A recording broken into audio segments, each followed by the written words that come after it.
Hey, what's up, everybody? TJ here, co host of the Now Mind You podcast, back again with a new review of the latest chapter of Tokyo Revengers by Ken Wakui. Today, we're going to be reviewing chapter 263 titled Be Strong. Now, if you're not caught up, obviously there will be spoilers up ahead, so do what you gotta do. Meet me right back here. Let's get started.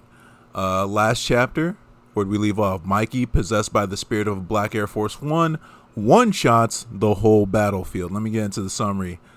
We get a flashback that explains to us what makes Mikey tick, if you will. Let me get into my review. There's a lot to unpack here. We're getting the old, we need to extend this final arc a little longer, so we're giving you the antagonist flashback. A tried and true method.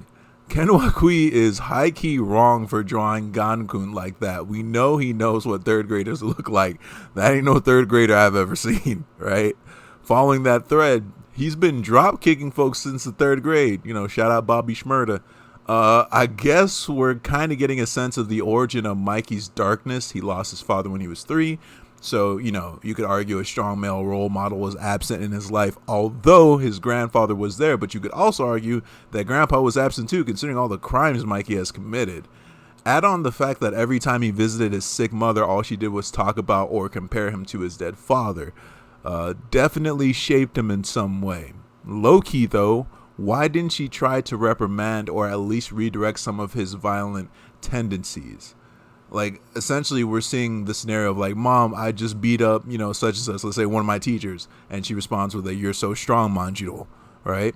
Would her behavior have been different if she weren't sick? Maybe you can make that argument that she was short on time. But in that case, wouldn't you want to be the best mother possible for your child or offer them the most guidance you possibly can with the time you have left? Shout out Shinichiro. It's always cool to see him, albeit in a flashback. It's always cool to see him, right? I guess you can make the link that Mikey's refusal to cry is directly linked with whatever image he has of his father. Dad wouldn't cry, so I'm not going to cry, right? Imitating his logic. Dad wasn't weak, so therefore I hate anyone who's weak. It's crazy to think that that was the mindset that governed the majority of his actions. That being said, how can you not feel for that kid, excuse me, who just lost his mom? The only other parent he had, aside from grandpa, right? Who seemed to be somewhat absentee, but at the same time, like, his grandpa was hella old, even in that flashback, right? Yeah, so it looks like the dark tendencies come from that warped sense of what strength is and his inability to process his own sadness at a high level. He basically broke Sanzu because if Sanzu cried, that would make him weak, and maybe Sanzu was trying to be liked by Mikey, or maybe somewhere deep down, Mikey wanted Sanzu to be strong, hence the, like, smile or laugh Haruchio, right? Also, Sanzu still hung out with him after the fact, broken, right? So it looks like the legend of Mikey really started picking up steam after the death of his mom, because he was just basically whipping on folks until they almost died. He should have caught charges when he was a kid, let's be real. Yo, Wakui kind of seamlessly retconned Baji and Sanzu into the flashback from Volume 2's Chapter Extra 0. Now, let's get into my predictions and questions. Takemichi's has to get back up when this flashback is done. That's all. We need to tie up the loose end of the second time leaper after this flashback is done. Let's get that going.